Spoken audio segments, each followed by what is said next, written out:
You wake up and the first thing you feel is the sun. Not an alarm, not a notification. You lie there for a moment. No meeting to rush to, no inbox to clear, nowhere to be. And then you ask yourself the only question that matters today. What do I actually want to do? For 99% of human history, that was not a fantasy. That was Tuesday. Modern humans work an average of 90,000 hours over the course of their lives. That is roughly 1/3 of every waking hour you will ever have, handed to an employer, a schedule, a system that existed long before you were born.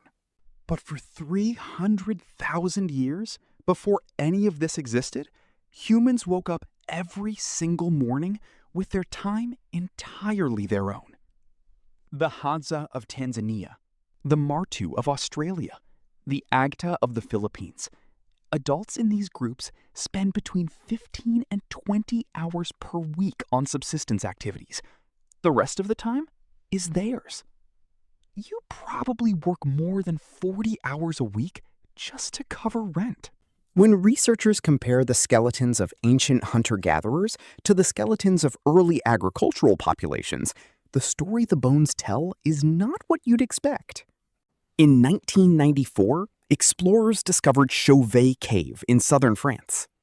Inside were paintings made approximately 32,000 years ago, horses rendered in motion, lions with weight and shadow, rhinoceroses with layered pigment suggesting death. Someone carried fire deep into a cave and spent hours painting animals that were not going to feed anyone. In Blombos Cave in South Africa, archaeologists found 100,000-year-old shell beads with carefully drilled holes. The nearest coastline was 20 kilometers away. Someone walked 40 kilometers round trip to collect shells, then came home and drilled precise holes through them one by one to make something to wear, to look good, to mean something. A 40,000-year-old vulture bone flute found in Germany had 5 precisely spaced finger holes. Whoever carved it understood pitch, understood harmony. This is what people did with their free time for the vast majority of human existence. They made things. They decorated objects that didn't need to be decorated. You wake near dawn. The fire from the night before is still breathing. Someone adds wood. You eat from what was gathered or hunted the day before. Breakfast is unhurried. People talk. Children move around the edges of the group. There is no urgency. Mid-morning, a small group might head out to hunt or forage, but not every day. If the last hunt went well, if the food stored is sufficient, no one goes. Because skill is respected here. Because making something well means something about who you are. Hunting, when it happens, is not a sprint. Humans are persistence hunters. We track them at a steady jog across the landscape for 3, 4, sometimes 6 hours. Most prey animals cannot do this. They overheat. We don't, so we follow them. Then we close the distance.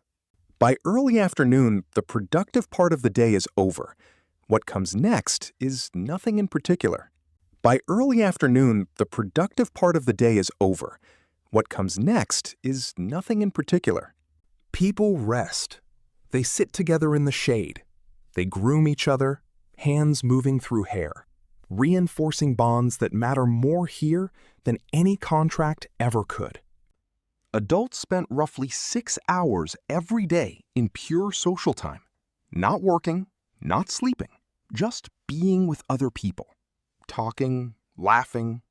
Because in a world held together entirely by relationships, investing in those relationships is not a luxury. It is the infrastructure of survival. And then the sun goes down, and this is when something shifts. At night, around the fire, 81% of all conversation turned to stories. Myths about how the world was made. Tales of ancestors who did impossible things.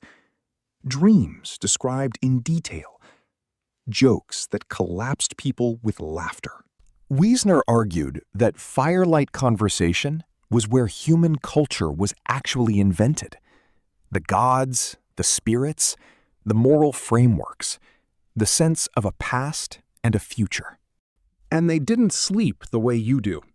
Before artificial light, humans slept in two separate phases. Reflection. Intimacy. Lying still in the night, thinking thoughts that the day never allowed.